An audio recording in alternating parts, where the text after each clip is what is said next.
All right.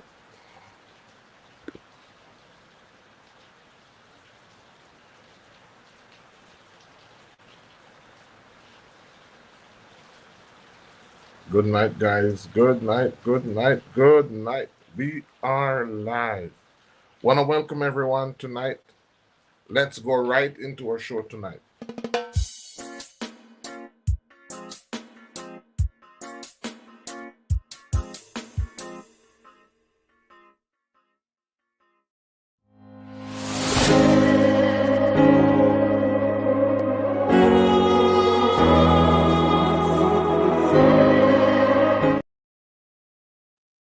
All right. Good night. Good night. Good night, guys. Happy Cynthia B is here. Cynthia, it's nice to have you tonight. Who else is joining us tonight? Um, Tonight I'm excited because tonight we're gonna be looking at good night. Very good. Night Chucky, nice to have you. So tonight, guess what we're looking on tonight? Who can tell me what we're looking on tonight? Who can tell me what we're looking on this evening? Huh? It's good to be here, Cynthia. Who can tell me what we are looking at this evening? Cancer. Very good. So tonight we're looking at cancer families. Looking at cancer families. And because remember, when you start to talk about cancer, then you'll get the attention of those persons who you don't want to get their attention. So here's the rules. What I'm going to do tonight is I'm going to talk about cancer families. We're going to talk about how to determine whether cancer is a part of a particular family. Some information I won't be able to give or I will not give on this platform simply because of the sensitivity of the information. All right? But trust me, I'm going to be unpacking a lot tonight. So send the link out to somebody, send the link out to some friends. And this is a topic that is very important because, as I said, that there are a lot of persons out there who face this issue or they have family members who face this issue. And there's a lot of misconceptions around there that are out there. A lot of persons don't know how to go about it. And so tonight, the idea is to inform persons. The idea is to give persons the information so that they can chart their own, their own course. So we're going to be doing an in-depth presentation on cancer families. We want to break down the different types and different systems used to classify cancer. We want to help you to understand the key factors that influence diagnosis, treatment, and prognosis. So whether you're a student or a healthcare professional or just someone interested in learning more about cancer, this video will provide clear explanations on how cancer is categorized based on tissue type. And we're going to be going in depth into that. Now, one of the things that I love to do is I love to share information. I love to give information. And one of the things I realize is that a lot of persons, even though this is what I want to do, a lot of persons don't uh, value the information. A lot of persons want you to take charge of their health. And I just want to remind persons that your health is your responsibility. I'm so limited in what I can do as one person. Also, there are a number of persons that are, because of geography or because of finances, are limited in terms of what they want to do. Fighting cancer is a huge, humongous uphill journey. It requires so much support, and once the support is not there, it's very difficult to uh, to have an effective fight. And so, when I give you the chance, guys, send this out to somebody. Tonight, we want to look at a topic that I believe so many persons are going to be, are going to benefit from it, because there are a lot of misconceptions out there. When a person hear that they have cancer, then most time persons uh, don't even know what to do. And one reason why they don't know what to do is because they don't understand enough about cancer. So the goal is to inform you so that you can work along with your healthcare provider or with the team of healthcare providers that you have in choosing the best options. And that's the goal for tonight. The goal for the information tonight is to help you, is to aid you in being able to choose the best option for you based on your circumstances. And so we're going to finish the presentation looking on treatment plan options, because each cancer, as you're going to learn tonight, there are different families of cancers, and because there are different families of cancers, they behave differently. And so I won't go much into that part of it tonight, treatment options, because there's a lot of sensitive information in that.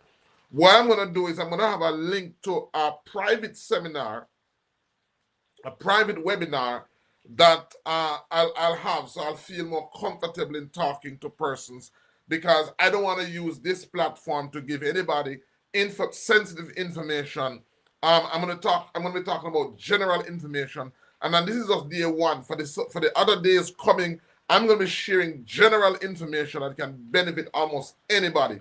But as it relates to sensitive information, I'm going to have a private setting, a private webinar for that.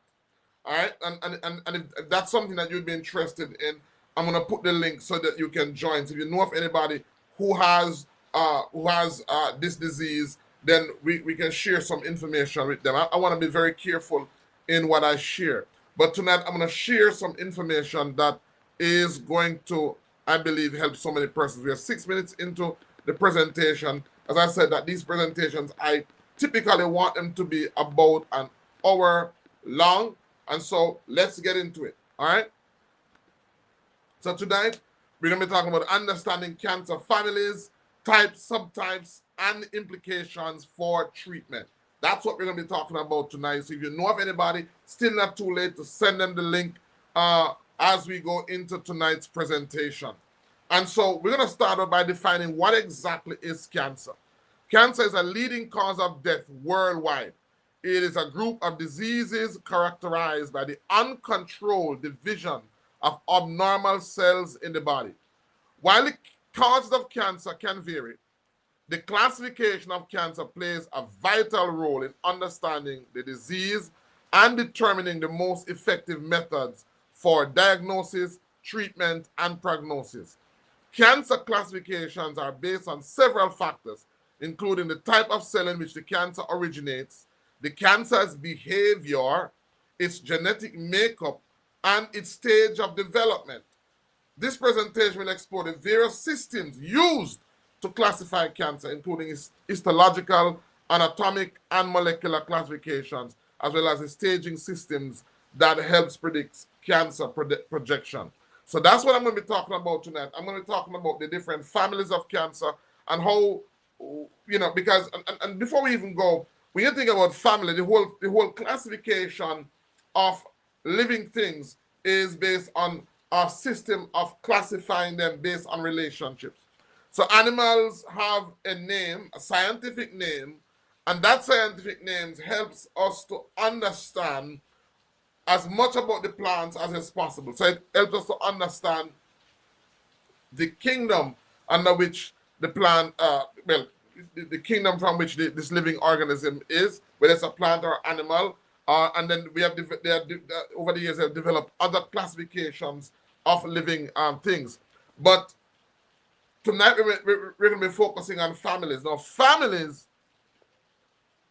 is based on the relationship that a particular thing has to other similar things of a similar nature.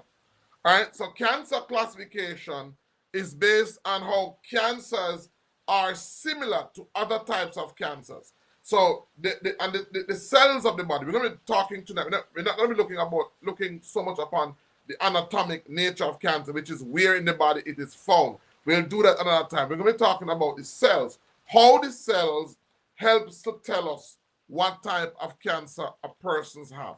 All right, and so body cell tissue states. And when we talk about herbs, that's what we talk about. The body tells us what it needs, and plants tell us what they have. I keep on saying that. That's what basically we match. So the most traditional method of classifying cancer is based on the tissue or cell type from which the cancer originates. Histology refers to the study of tissue structures and cell types, and this classification system categorizes cancer by the type of cells involved. So what we're going to be looking at is histology. So there are different types of cells in the body, right? There are different types of cells in the body. So depending on the type of cells that the cancer is in, that's one of the things that help us to know what family the cancer belongs to, right? So depending on the cells in the body that the cancer is in, that is one of the first clues. It tells us which family the cancer belongs to. Our bodies are made up of billions of cells. The cells are so small that we can only see them under a microscope.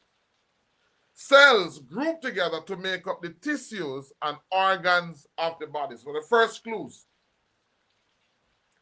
Similar cells group together to make up tissues of the body. So there's not only one type of cells in the body.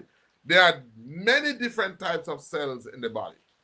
And these group of tissues, make up tissues, and these group of tissues now come together to make up organs of our bodies. They are very similar, but vary in some ways because body organs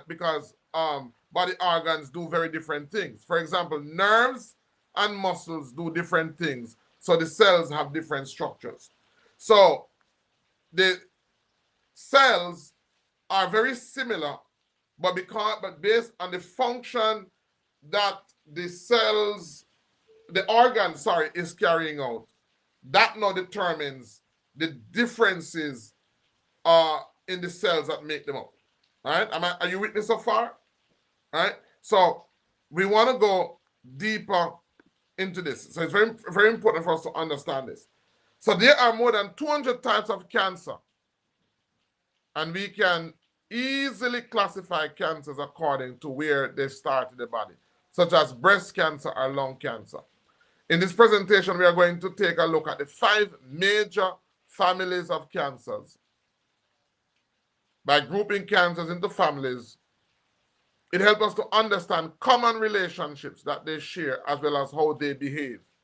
This helps us to know how to approach them as well as what tools to use.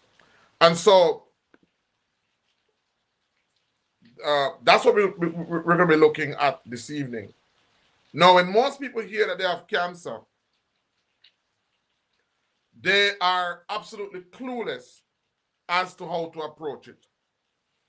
One of the misconceptions is that all cancers are approached the same way. Cancers, depending on the families that they belong to, sometimes, have to be approached differently. All right? And you're going to get that tonight. You're going to understand why certain therapies are used. I'm going to try my utmost best not to get into the treatment plans. It's very tempting, but I really want to share that knowledge, but I have to be careful on a platform like this. All right? So I'm going to talk about just what you need to know in order to determine the family that the cancer is from, as well as how the different cancer stages are determined. All right? So I'm going to try my utmost best to honor that. All right? So the first cancer family that we want to look at is what is called carcinomas. The root word for carcinoma is carcinos, a Greek word that means crab, or ulcerous sore. The word carcinoma is a combination of carcinos and the suffix oma, which means tumor. So carcinomas are what we call crab-like tumors because they look like crabs. All right? And when we talk about crab, we're talking about the crustacean crab. Carcinomas are the most common type of cancer, and they originate in what is called the epithelial cells, which form the lining of organs and tissues. These cancers can develop in various parts of the body, including the skin, lungs, liver, and digestive tract. Very tempting. So carcinomas are cancers that affect the protective lining of the body or body parts. Now, this alone is gonna gives us a lot of clues as to how to attack them. Carcinomas, listen to this, carcinomas are common cancers that originate in what we call epithelial cells. Epithelial cells are cells that are found in the outer or the protective lining of either organs or tissues of the bodies. So these cancers can develop in various parts of the body, including the skin, so carcinoma, the lungs, the liver, and digestive tract. Carcinomas are further subdivided into adenocarcinomas, which arise from glandular tissues. So within the carcinomas family that attack epithelial cells, and remember now, epithelial cells are cells that line the organs of the body or tissues of the body. Within that, there's another subgroup called adenocarcinomas, and these are cancers which attack glandular tissues or glands, such as the colon, the pancreas, and the breast. And then we have squamous or squamous cell carcinomas, which arise from flat epithelial cells commonly found in the skin, lungs, and the cervix. So let me talk a little bit about the carcinomas, because these families of cancers, they are distinct in that they attacked the epithelial cells, they attack the lining. They attacked, listen to this now, they attacked the body's protection system. Right? Now, I'm talking about cancer families, and in our next presentation, we're going to be talking about some general features about cancers that you want to begin to understand those general features. Generally, these can be used to attack almost any cancers, and these are generally known, so I can talk about them. But I'm going to have a webinar, private webinar session for persons where I can talk more specifically. I can talk more specifically, and I'm going to find a way to filter those who will value the information. So I'm going to find a way to find persons who value the information, because, as I said, a lot of persons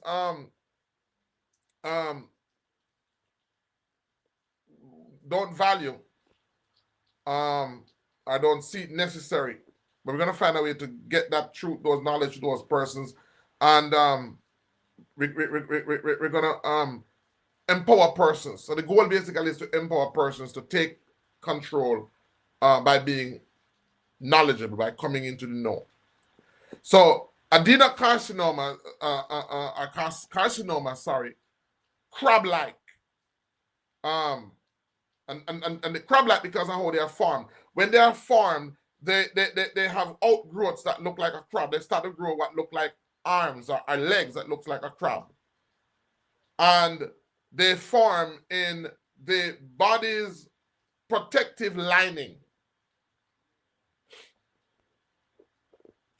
Just that alone tells you something. That is telling you something. And what it is telling you is how to approach it, how to attack it. Right? That tells you how to attack it, how to approach it. Why is it only why are these families of cancers attacking or affecting the body's protective lining? All right? So if you go to the doctor and the doctor tells you that you have a cancer that forms in the carcinomas family, then it means that you have a cancer that is affecting your body's defense mechanism, the body's lining. And so what it tends to do is to weaken the lining.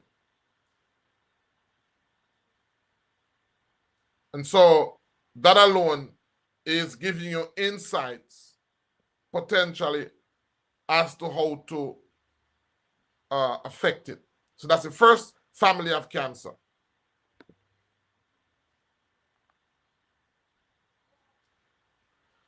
The second family of cancers is known as sarcomas.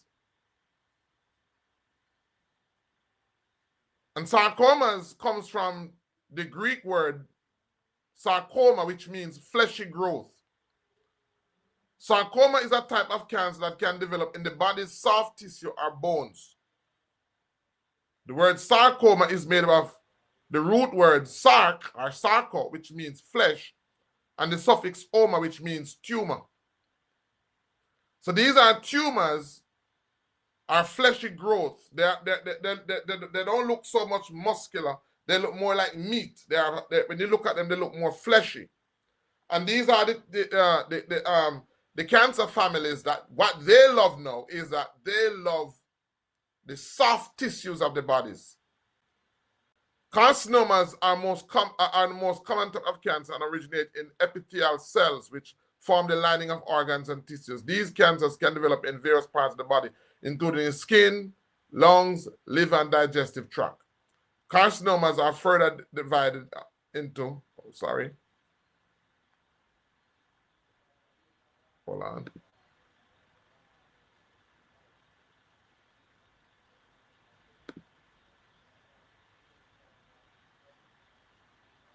So they love glandular tissues, like the colon, pancreas, and the breast.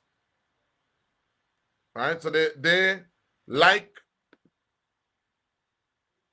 the carcinomas, sarcomas, and the carcinomas. They like the epithelial cells.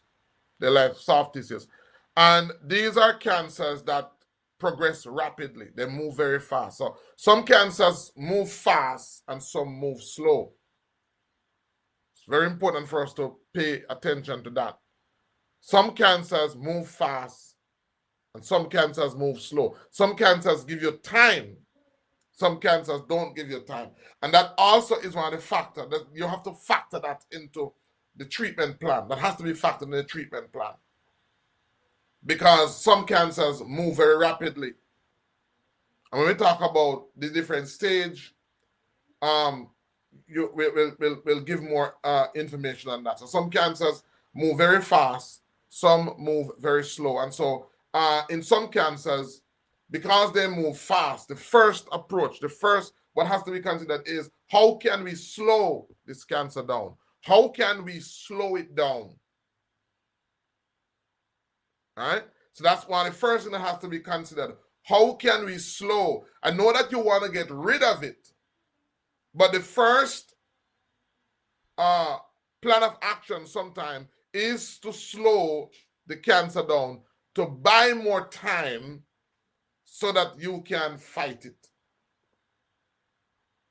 And of course, when you talk to your doctor, by the way, when you talk to your healthcare team, you want to be armed with this information so that you can ask the right questions. Because when you don't know, most times when you pay, what you pay for in life is what you don't know. We talk about pay attention. Right? Pay attention. So most of the time, what we pay for and pay attention to we need to become knowledgeable. You need to be in the know. You need to become knowledgeable. So carcinomas, that's it. The second type. The third type is what we call leukemia. The root word for leukemia is comes from the Greek word leukos, meaning white.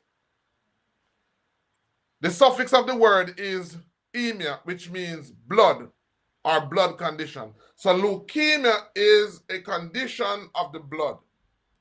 And leukemias are cancers of the blood or bone marrow and involve the uncontrolled growth of white blood cells. Leukemias are classified by the type of white blood cells affected. And some leukemias affect children. Leukemia is very common in children because they're young and because their body is their ability they're at the prime of their life when their body is in its when it has the ability to reproduce, when they have the ability to experience growth. So because a child is experiencing growth, they're young, and so they're in the growth years of their lives. And so because of that, cancer, leukemia is very susceptible to children because guess what? If you are growing, it means that this is a cancer that's going to take advantage of that because your cells your cells are very active. Your growth cells are very active, right? And these are cancer families that love the blood, and there are a number of them. There's what is called acute lymphoblastic leukemia, and abbreviated ALL. Acute lymphoblastic leukemia is a cancer of the lymphoid lining of blood cells, characterized by the development of large numbers of immature lymphocytes. Symptoms may include feeling tired, pale skin or pale color, fever, easy bleeding or bruising, enlarged lymph nodes. So this is a cancer that affects the white blood cells. These families of cancer, they affect the white blood cells. So now we're kind of seeing that once you hear that you have cancer, the next thing that you want to know is which family does it belong to. You want to know what stage it is, because these are two of the most critical information that you need in order to approach them. And so, whether you're using, I will talk about treatment options, and there are a number of treatment options depending on the type of cancer and where in the body it is. Sometimes surgery is the best option, and I know a lot of persons don't like to hear that, and that's not something that they would want to hear. And especially one of the reasons why persons turn to herbalists is because they don't want to undergo a surgery. Well, I'm here to tell you that depending on the cancer that you have and where it is, and as well as a number of other factors, surgery may be the best option for you. In another instance, radiation may be the best option for you. Because natural medicine is really designed to be a medicine of prevention. And usually when you start to have these symptoms, when you have cancer that has reached this stage, what it really means is that the body is in a very weakened state. The body is in a very weakened state, number one. And number two, time is no longer on your side. No, this is not the case in all instances.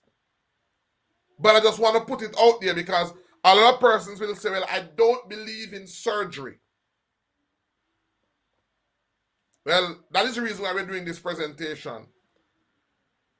There are times, depending on the family of cancer, depending on the stage of the cancer, as well as a number of other factors. And believe me, I see a number of persons that I can say to them there are other factors to consider that may mean that surgery might be the best option for you. And so tonight I want to inform you, I want to educate you, because a lot of persons die unnecessarily because of ignorance, because they wouldn't even make surgery an option when sometimes in their instance it was the best option. So the habit that created the cancer was there. If you wanted to hate something, if you wanted to do something serious about your cancer, it should have been your habit. But you have the habit and the lifestyle that facilitated it. And now, what may just be the best option for you is not an option at all because of your ignorance. And that is the reason why the workshop that I'm planning is so important, because I want to give people real hope. Not to just say, oh, use this approach. Use that, and that is not to say that there are not some powerful herbs out there. That is not to say that there are some powerful options out there, because in our workshop, upcoming workshop, we're going to talk about those powerful options. Not telling anybody what to do, but that workshop is designed to give persons insights as to what are the options that maybe without this workshop they would be knowledgeable about, to bring to the table as they discuss their prognosis, as they discuss their recovery approach with their healthcare provider. That is not also to say that there are some medical doctors who are open to integrative approaches. There are some medical doctors who are open to natural therapies, and there are some that are not. Your health is your responsibility. Your oncologist or your doctor is trained and being paid by you to give you the best advice based on their training and their technical knowledge. Their job is not to decide for you. I know sometimes they appear that way. I know sometimes they talk with that level of authority. But their job is really to guide you. Your job is to be informed so that you can recommend some options, and then they can guide you. And because they take an oath to do no harm, then they should follow through on that. And of course, again, I said this is completely based on the preference of your healthcare provider. So they may choose not to, or there may be other factors that is not friendly towards them, because there's a lot of hostility to a number of options out there if it doesn't benefit Big Pharma. All right? So, leukemia, the acute lymphoblastic leukemia, is one of the cancers that are out there. Then there is what is called the chronic myelogenous leukemia. And chronic myelogenous leukemia, also known as chronic myeloid leukemia, is a cancer of the white blood cells. It is a form of leukemia characterized by the increase and unregulated growth of myeloid cells in the bone marrow and the accumulation of these cells in the blood. So that's another type of leukemia. And then there's what is called the acute myeloid leukemia. Acute myeloid leukemia is a cancer of the myeloid lining of blood cells, characterized by the rapid growth of abnormal cells that build up in the bone marrow and blood and interfere with normal blood cell production. As we look at these cancers, cancer families, As I said, we're looking at the 5 major families. These are the 5 major families. And there are some persons who the doctor will say that you have a rare type of cancer. What do you mean by that? A rare type of cancer is a cancer that sometimes cannot be fit into any known family structure, any known cancer classification system. So it's completely new.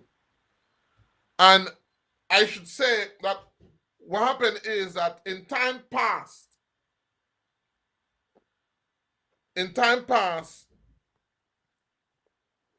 the diseases that were common to men were diseases that were based on bacteria or based on pathogens, natural diseases, bacteria, pathogens, and then to a lesser extent, hormonal imbalances or chemical imbalances in the body. But for the most part, bacteria and pathogens. The diseases that we're seeing now is the result of toxins, chemicals, poisons. In other words, as we advance as human beings are being exposed to more toxins and to a wider variety of toxins than humans used to be exposed to. And that is responsible for why there is a prevalence of cancer now. Because as we are exposed to more harmful chemicals, more harmful toxins, what happens is, and by the way, a lot of us don't live in the environment that is conducive for the body to heal itself. A lot of us lived in toxic environments, and we never talk about toxins. Most time we think about chemicals, but there's a new type of toxin that is affecting man, and that is going to affect human beings even more. That toxin is a toxin of radiation. We're talking about frequency radiation, because as we develop right now, we are advancing in an age where the amount of toxic radiation that we're exposed to is not just from cell towers. It's now from modems.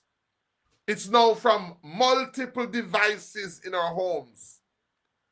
It's also due to the fact that many of us don't interact with nature as we ought to. One of the therapy that was given to us as human beings is the frequency that we get from green plants. In other words, it is therapeutic just to walk barefoot in an environment where there's a lot of greenery. What this does is that the body is able to use that to naturally balance itself. So we are exposed to high levels of radiation, frequency radiation. The smarter the device is, the more radiation we are exposed to. Now we're talking about robots, we're talking about vehicles, we're talking about so many things. On average, the average human being, we are heading in a direction where the average human being will 100% of the time always be in physical contact with radiation that is harmful for the body. So when we're talking about cancer, we're talking about cancer becoming more prevalent. There are certain persons who have cancer who, one of the reasons why you can't heal is because your body's healing mechanism is damaged. It's damaged because the frequency that you are exposed to most of the time does not give the body any chance to recuperate or to recover. So we're not talking about taking substance. A lot of people want to talk about what herbs do I take, what foods. All of that is good, but sometimes what's required of you is leaving the environment that you are in that is conducive for cancer. We live in a world now where human beings are so artificial, or live in such an artificial setting that to go into a natural environment, we are looked down upon. So what I'm saying is that as we look at the different families of cancer, one of the things that is essential, and as I'm trying not to go into the treatment plan, but it's almost impossible to talk about it and to some extent not jump around the periphery or the edges of the treatment options, because knowing about the families is designed to help you to choose the best option, the treatment options. It's real purpose why we're here tonight. The purpose of understanding the different families of cancer is to aid you in choosing, along with your healthcare provider, the best treatment option for you. The best treatment option for your mom. The best treatment option for your dad. The best treatment option for your son, your daughter, whoever is being affected. The reason why I'm talking about the families of cancer is to educate you so you can ask the right questions. So the next time you hear that you have cancer, the first thing that you should try to find out, let me see, what's the first thing you want to try to find out? Let me get some involvement in tonight's presentation. The minute you hear that a person has cancer, what's the first thing you need to find out?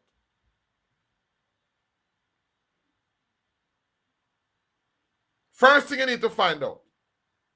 And then there's the second thing you need to find out. Because most people don't know this. What's the first thing you need to find out? Come on, guys. Once you hear that somebody has cancer, the first thing you need to find out is what? Which family? Thank you, Cynthia. The first thing you need to know is which family. Jazzy Mark said, do you smoke? No, not do you smoke.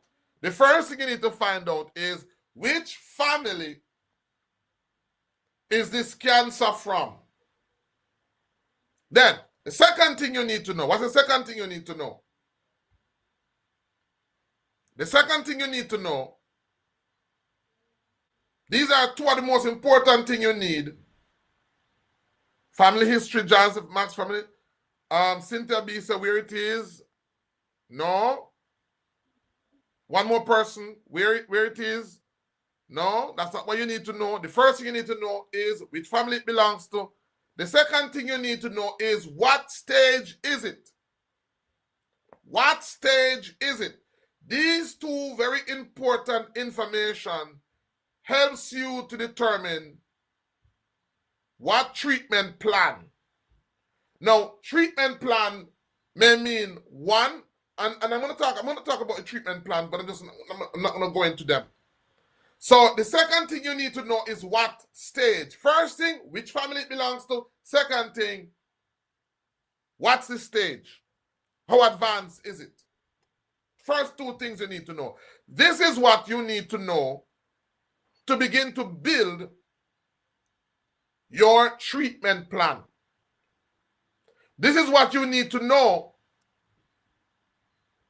along with your healthcare provider to determine what is the best treatment plan, or if this treatment plan isn't good. So once you know what family it belongs to, what stage it is at, you will know whether this treatment plan is necessary or not. Because sometimes you will hear surgery. Depending on the family of cancer, depending on the stage, you can say, no. At this point, surgery is not on the table.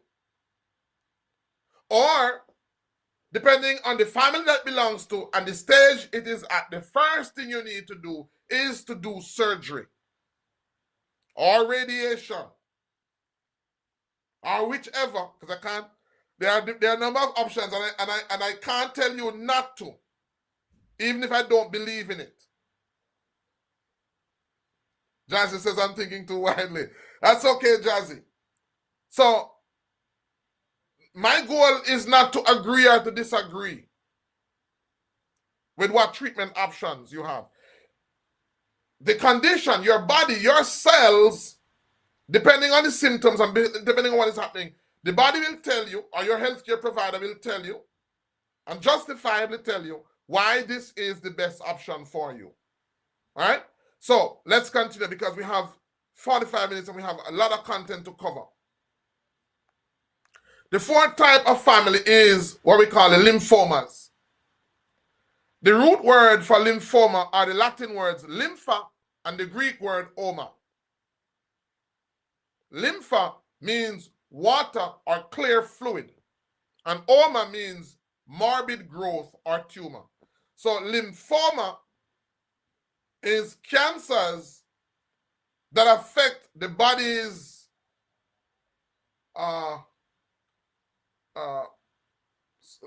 sewage system. So the body has a network of, I want to use the word tube, but a network of, you know, just like when you go to Kingston or you go to Montego, you go to any city, in order for the city not to be flooded, the city has what is called a drainage system. Your lymphatic system is your body's drainage system. It is designed to get rid of waste outside of the body. Now, that alone tells you the treatment option. If your body's drainage system, if the body's system of getting rid of waste has become cancerous, then that's an insight or a clue as to the treatment options. As I said, I'm trying my best not to go into them. It's so tempting not to go into them, but I'm trying my best not to go into them. I've put together a workshop that I'll use that workshop to talk about some tools, put it that way, tools that you can use in your treatment plan options, are tools that you can discuss with your healthcare provider. Let me rephrase that. Tools that you can discuss as options with your healthcare provider. I'm not going to do it on this platform. I'm going to have a private session for that. So lymphoma is cancers that affect the body's, what I call sewage system, the body's sewage system. So the body has a system that consists of clear fluid, lymph, clear fluid. And this clear fluid is designed to take waste away from the cells of the body. And sometimes when your body gets acidic, this clear fluid gets thick. This clear fluid is supposed to be fluid enough to move. Sometimes when you get sick, and to a large extent, this type of cancer is dependent a lot on the type of foods that we eat. There are certain foods that we eat that overwork our lymphatic system. So instead of having nice clear fluid, we have thick white fluid, and it makes it difficult for us to get healed. Good night, JM Master Songwriter. Mrs. B, greetings, greetings, greetings. So, leukemia, and there are some powerful herbs out there. There's some, and I don't want to apologize because the scripture says that we are fearfully and wonderfully made. And when we were made, our maker, our creator, he knew that we would become dysfunctional. So what he did was that he made this very intelligent life form that we call herbs or that we call plant. And he says, I have given to you this intelligent life form for your healing. Plants are not just inanimate, lifeless objects. They are a very advanced and intelligent life form that by its very nature is regenerative.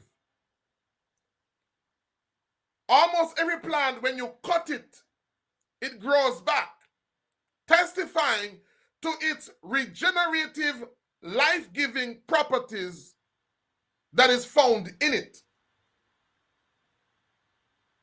This living, intelligent life form was designed to be our food and was designed to be our medicine. So I will never apologize for saying that, because it is a fact. Plants and herbs are intelligent life forms that were created to heal us and to protect us. We live in a world now where, sadly, we have lost respect for this intelligent life form. Our ancestors respected plants so much so that they were on the border of worshiping it. That is where nature worship comes from. It is born out of an utter respect for the ability that plants have, that they are seen to be supernatural. Our first mistake, the first mistake that we make, is our disregard and our disrespect for plants. Many of us see it as just the bush where they grow in my yard. The bush where they grow. And to many, it's not even just bush, it's a nuisance. So to many, this life-giving, powerful, intelligent life form that sometimes finds itself in our space so that it can heal us when we get sick, we see it as a nuisance. We see it as a problem. And so our approach alone is where we have started wrong. Our approach to this gift that the Creator has given to us, our approach to it is wrong. And I talk about it when I travel. Most people have more regards, and this is not to say in any way that you should have regards for their pets, but most people have regards for their pet than they do for their plants. Most people have more regards for their pet, and it's fine. We should have regards for our pet. I love my dog. But when I get sick and I need medicine, I can't eat my dog to get better. I can't push. I can't eat my cat to get better. So as much as I love my pets, I have more respect for my plants, because my food, my medicine is my plant. And so tonight, I want to impress it upon you. I want to talk about the families of cancers. So we spoke about the sarcomas, the carcinomas, the leukemia.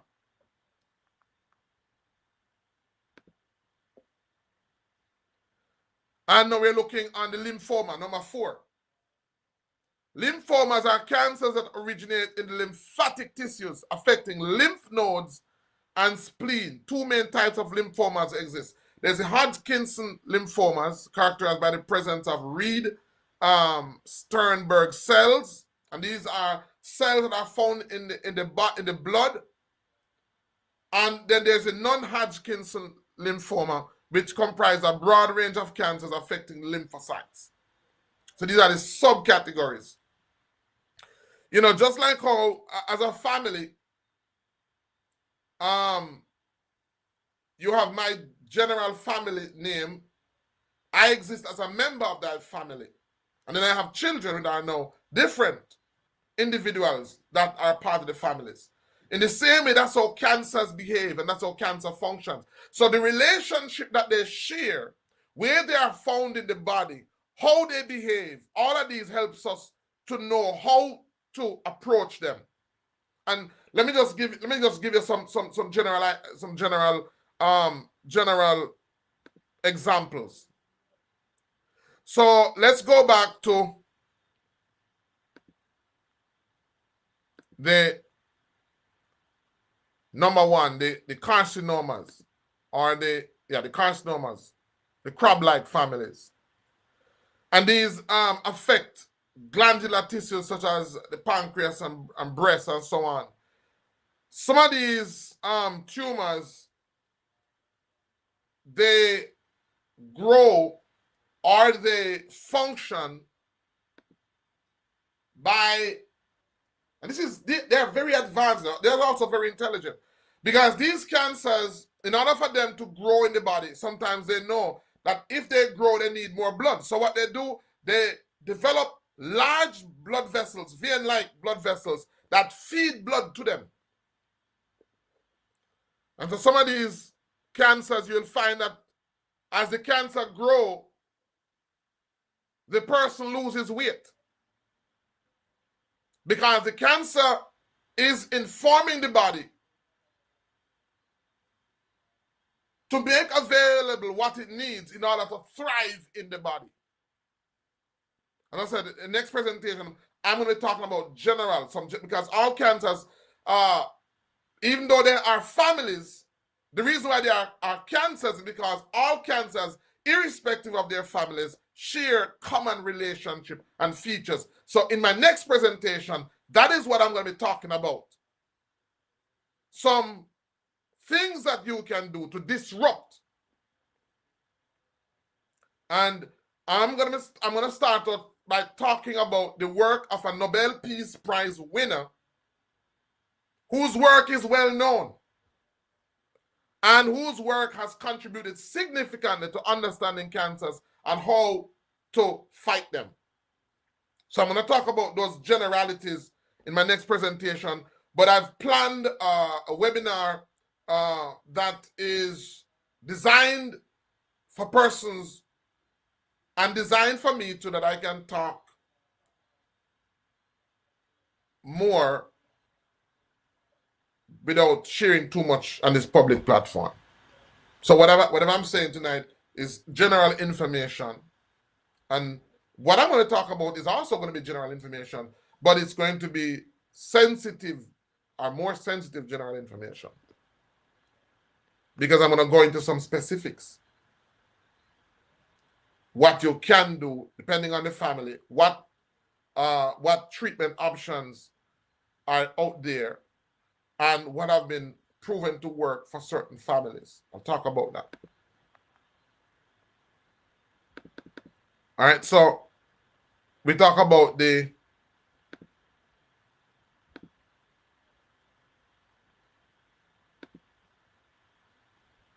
lymphoma. The root words for the word lymphoma are the Latin word lympha and the Greek word oma. And we talked about the different types of lymphomas. And then we have the melanoma families, it's the fifth one. The root word for the word melanomas are the Greek words melas, which means dark, and oma, which means tumor. So these are tumors, cancers that arise from pigment-producing cells known as melanocytes. Melanomas typically affect the skin, but can also occur in other tissues such as the eyes and mucous membranes. And these are cancers that affect persons who don't have, last week I saw somebody who is an albino, and she is here in Jamaica, and she was in the sun a lot because of the nature of her work. She was in the sun a lot, and now she has these cancers all over her body. All over her body. She has bumps, little tumors that come up, and bleed. And as I said, there are very effective herbs out there. And depending on the type of cancer, depending on where the cancer is, that is going to determine the treatment options. So let's look on staging of cancers. Staging is a crucial part of cancer classification as it helps determine the extent of cancer spread within the body. The most widely used system for staging is what is called a TNM system, developed by the American Joint Committee on Cancer. And so we're going to look at the TNM. In this system, T stands for the size and extent of the primary tumor. So what is the size? They'll measure the tumor, the primary tumor, the one that was the first one, the one that started first. They're going to look on the size and the extent of the primary tumor, and there's T1, T2, T3, T4. So they're going to determine, one, the size of the primary tumor, whether it is T1, T2, T3, or T4. Next, they're going to look on the N, and the N refers to the number and size of regional lymph nodes involved. So now that you have the tumor, they're going to look at how the tumor is impacting or how it is affecting the regional nodes in that particular area. So if it is in the breast, they're going to look on how is the cancer affecting the lymph nodes under the armpit, or the lymph nodes under your chin, on your neck, or the lymph nodes in your groin. All right, so they're going to look on how the cancer or the lymph nodes that are closest to the primary to the tumor, how it's being impacted. M indicates whether the cancer has metastasized, right? Or metastasize is another name for spread. J.M. Master, someone says, Miss, does cancer cause cold hands and cold feet? It can, depending on the type of cancer. So the M indicates whether the cancer has spread and spread to distant organs. Then they have what is called MO for no metastasis, and they have M1 for metastasis. So basically, using these three criteria, they are now able to determine what stage cancer you have. So remember, the first thing you want to find out once you hear that you have cancer or someone has cancer is you want to find out the family that it belongs to. You want to find out the stage. Once you find that out, then you are on the road to now looking at how you're going to deal with this.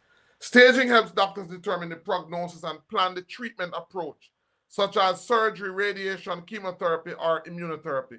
The cancer stages usually assign a number 1 through 4 based on the TNM's categories, with stage 1 being localized and stage 4 indicating widespread metastasis. So localized means that the cancer is in a contained area. Meaning the cancer is in a contained area. You have the cancer, but it is in a contained area. So when I spoke to you about plan of action, if the cancer is in a contained area, in most cases, surgery is the best option because you can cut it out.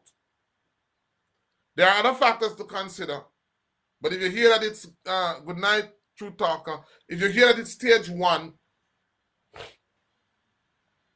it may be good to just cut it out. Of course, there are other factors to consider, and your healthcare provider will guide you as it relates to those factors.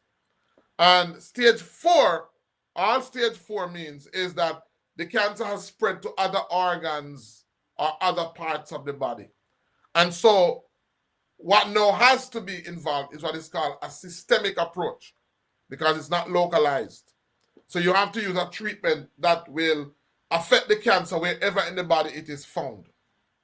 So usually when you're putting a treatment plan together, usually when it's stage 4, depending on the type of cancer, usually you have to have what is called an integrative approach or a multi-prong approach.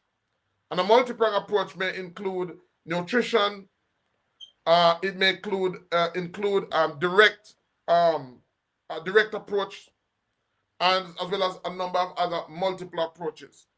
So that is something that you're going to discuss with the healthcare provider. But staging is very important. That is the reason why these are the two things that you need in order to know how to proceed forward. What family it belongs to, what stage is it at? Do I have time, or don't I have time? If I have time, or if it is advanced, then I know that I need to find a way to slow it down. The first thing I need to do is to buy time. Then you have to also look at the factors of where the tumor is. Is there pain involved? Is the person sleeping? Because if the person is not sleeping, then the person can't heal.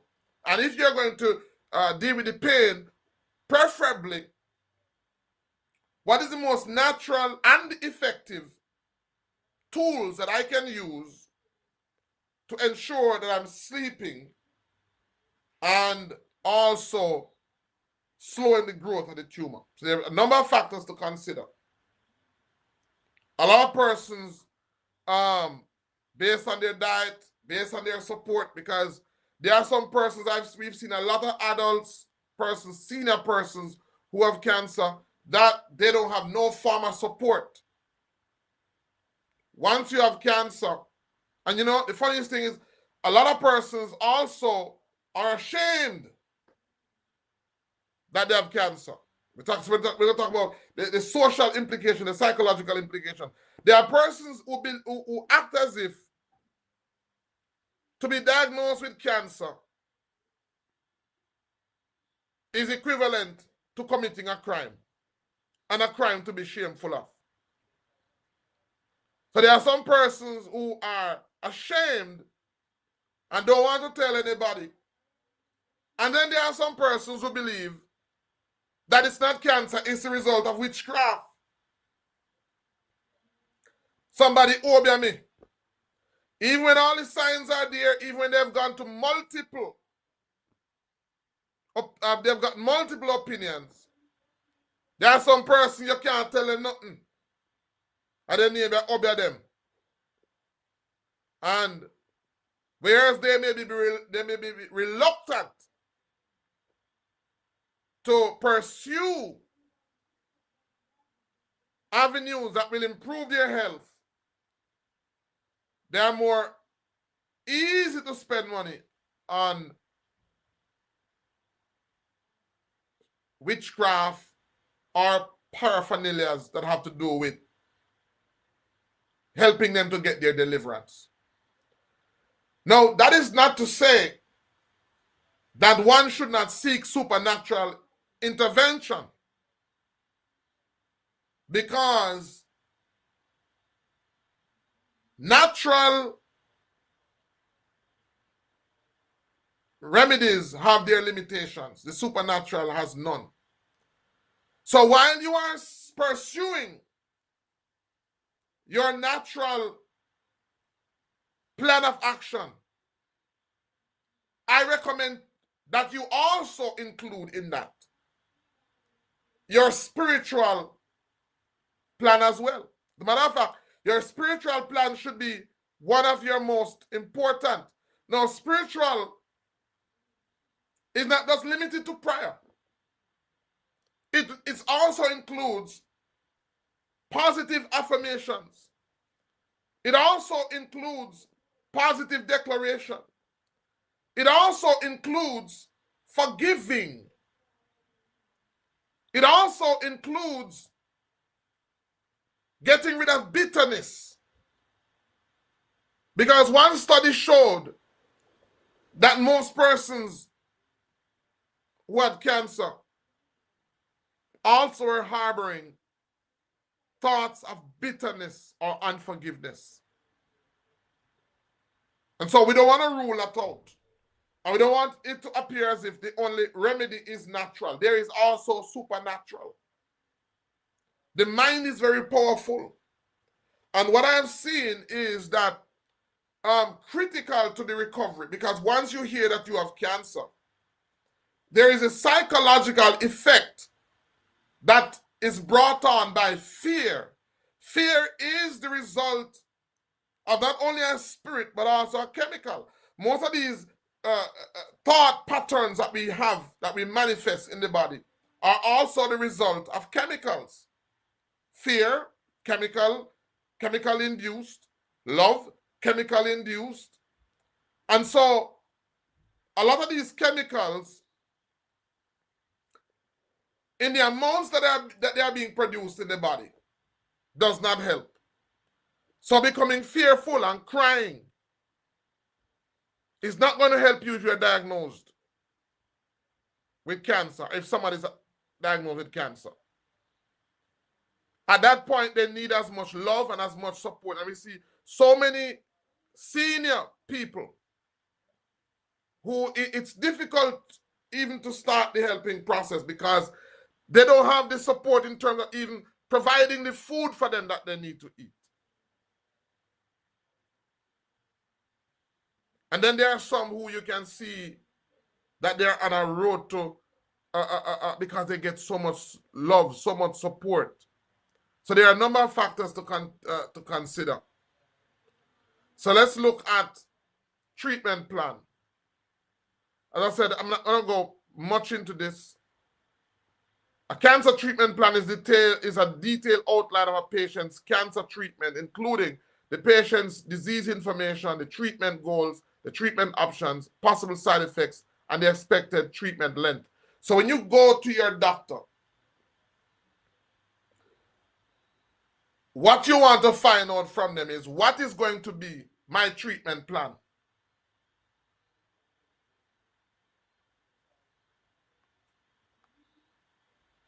And that's how you know when the person is giving you the runaround. Because once you have cancer, you become fearful and you become desperate. And say, drowning man, hold on to straw. And some people, this week, they go see that person, then get this herb, that week they got this. No. That's not, it's not going to help you. There are some people who are like mad ants and run all over the place, and run around the place.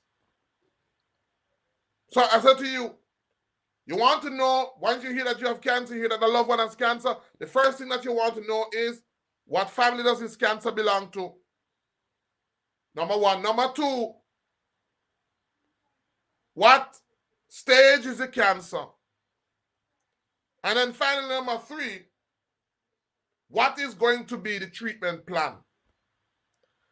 So within that treatment plan, your healthcare provider is supposed to talk to you about reasonable expectation. You don't expect to take something and then 1 month after you get healed. So people are ridiculous and ludicrous. Somebody tells you that all you need to do is to drink this, take this pill, or drink this herb, and you get better. They're taking advantage of your desperation. Miss B says, my family medical history, pancreatic cancer, stage 4, kidney failure, heart attacks, and blindness. So this may be your family history, Miss B, but it doesn't mean that it have to be your reality. It just means that because you belong to that family, there's a high incidence or a high likelihood. Doesn't mean that it's definitely the path that you're going to go down. It just means that there's a higher likelihood. And so because you are from that family and you share certain common relationships, this just might be a common relationship that you share. Doesn't mean that you have to have it. Right? So again, let me go through them again. So the minute you hear that you have cancer or somebody has cancer, the first thing that you want to do is, let me see if everybody's paying attention. I see some people just joining. What is the first thing you want to do? I want you to put it on the chat. We're finishing up now. And I want to know that I have said enough to help you. What's the first thing you need to know? The first thing that you need to know when you hear somebody has cancer, what's the first thing? The family. What family is this cancer from? Which family does it belong to? The second thing you need to know, what stage it is, how advanced it is, how much time do I have? And the last thing that you need to know, what's the last thing you need to know? Third thing you need to know. What's the third thing you need to know? The stage is the second thing. What's the third thing you need to know? This is what your healthcare provider, what are the treatment options? So doctor, I now know what family my cancer belongs to. I now know what stage it is at. That's what they're supposed to inform you and educate you about. So the next thing you need to know, the third thing you need to know is, what are my treatment options?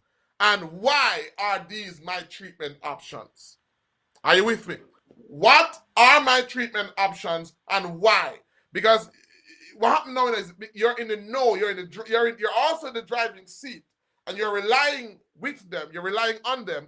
And so now, based on what you're hearing, you have common sense, because you may not be a doctor, but you have what is called common sense. If what they're saying to you don't add up, it don't add up.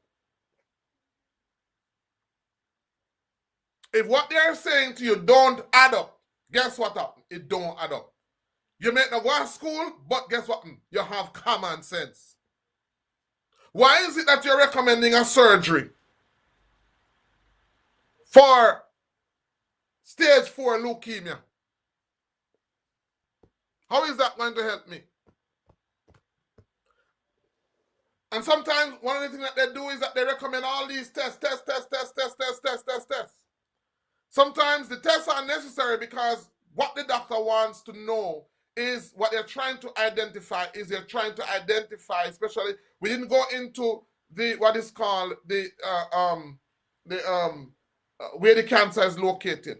And sometimes that is important, especially for cancers of the colon, because sometimes the doctor, you may have obstruction, and the doctor wants to see, they want to know you're having bleeding, they want to know what's happening.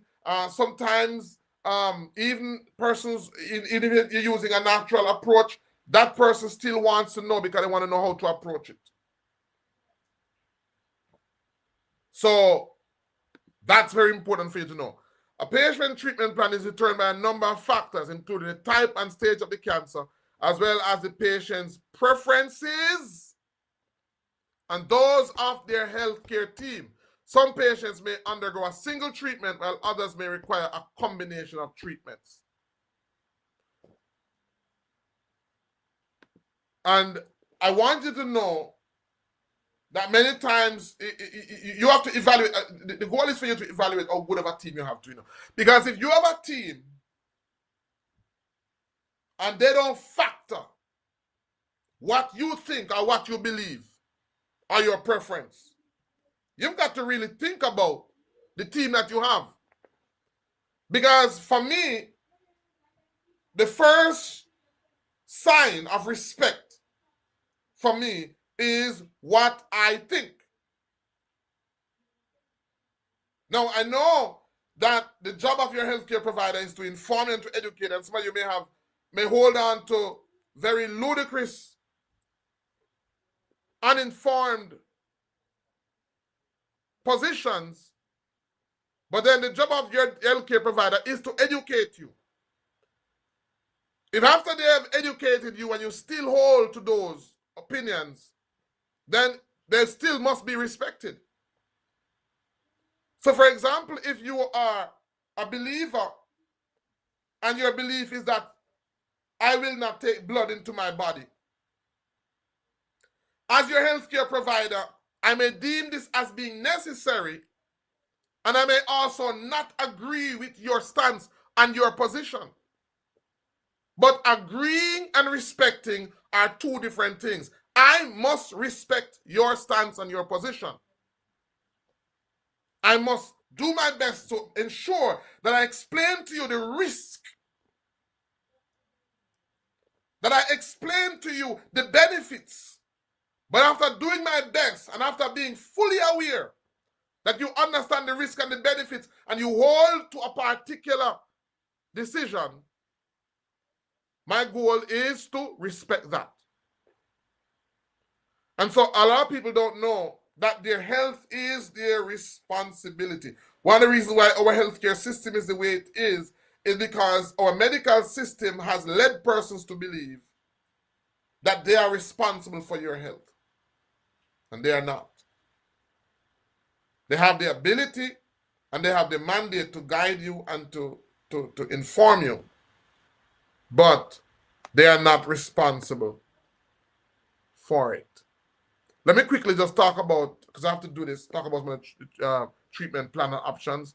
So surgery is one of them, an operation to remove the cancer as much as is possible. So sometimes the surgery is not to remove it. The surgery sometimes is to remove enough of it to buy you more time. Chemotherapy, I have to mention it. I don't necessarily agree with it, but I have to mention it because it is an option. The use of strong medicines to kill or shrink the cancer. Now, don't go and say Dr. Ben is telling persons to do chemotherapy. I'm mentioning it because it is an option. So it has to be mentioned.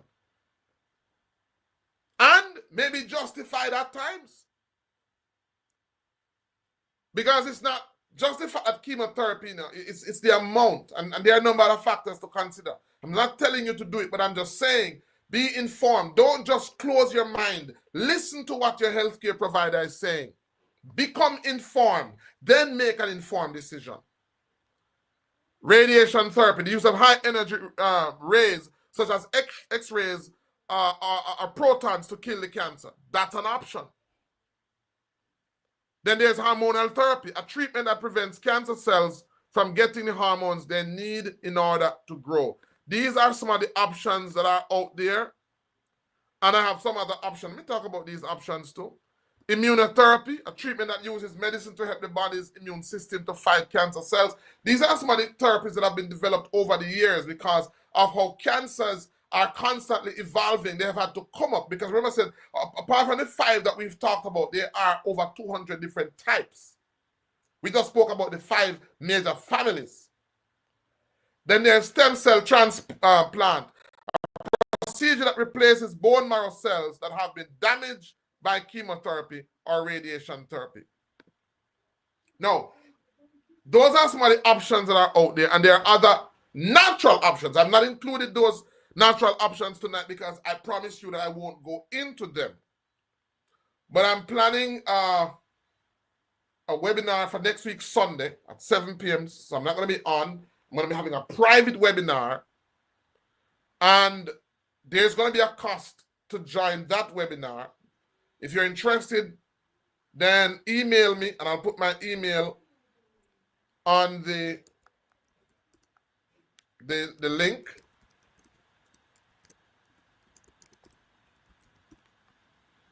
No, I'm not gonna put that email. I'm gonna put the office email.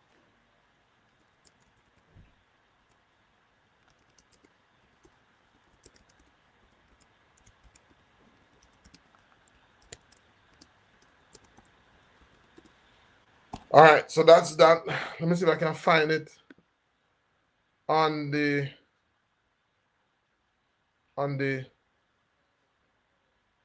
to put it up so you can reach out to me, or you can reach out to our office here. That's WhatsApp, so you can reach out to our office, and my assistants will guide you as to how you can be a part of that particular webinar next week, Sunday at 7, where I'm going to be talking about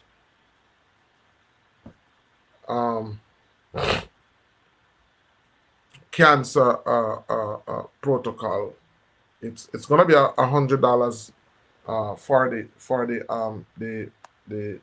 that session. It's going to be $100 because I'm going to be sharing, and quite possibly it might not even be one, it might be two so workshops. It's going to be 2 days, because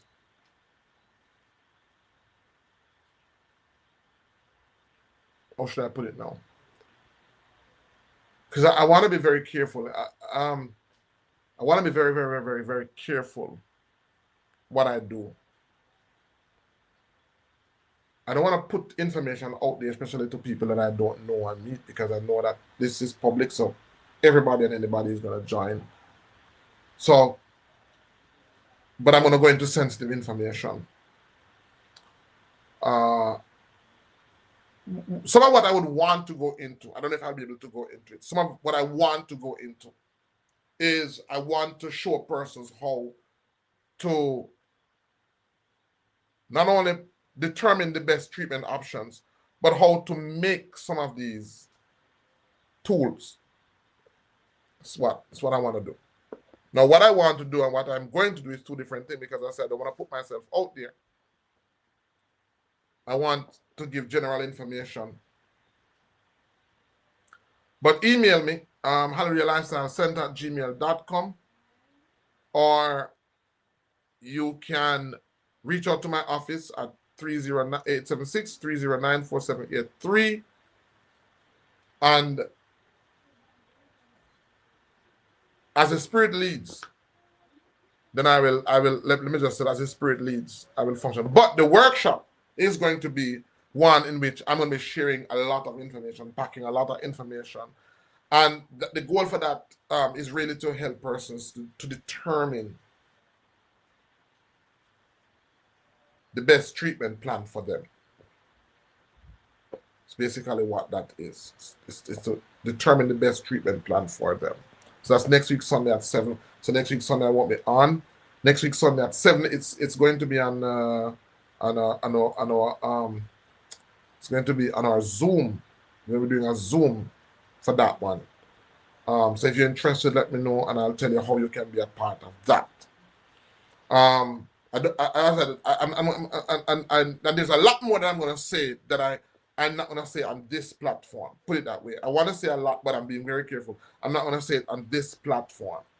But it's going to be powerful. Let me say that. It's going to be extremely powerful. And I'm doing this because I understand my limitations. There's so much that I want to do, and I work with so many persons. I am not personally satisfied. Sometimes the level of attention that I give to persons, I'm really not satisfied. One thing I hate about what I do is, and some of you who interact with me will know it's. I want to get back to you. I want to follow up with you. It's just that I don't have enough time. And some people, get sad, and I do understand. I really hate the fact that I don't get the time that I want to do for persons what I want to do. And so this platform allows me, what I want to do is to educate and to inform and to show you how to do it for yourself. Bearing in mind also the cost, because a lot of people are sick, but they don't have any money. And I don't believe that because a person don't have money, it should prevent them from getting help. How do you measure money with life?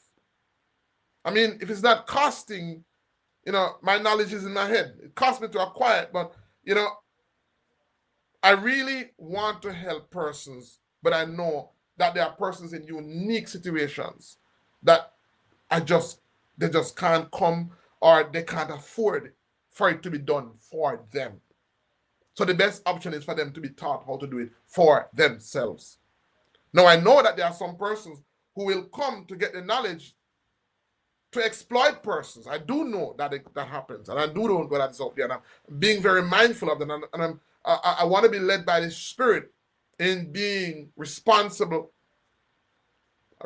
steward of the knowledge that I have, and the expectations. But I really want to help as much person as is possible.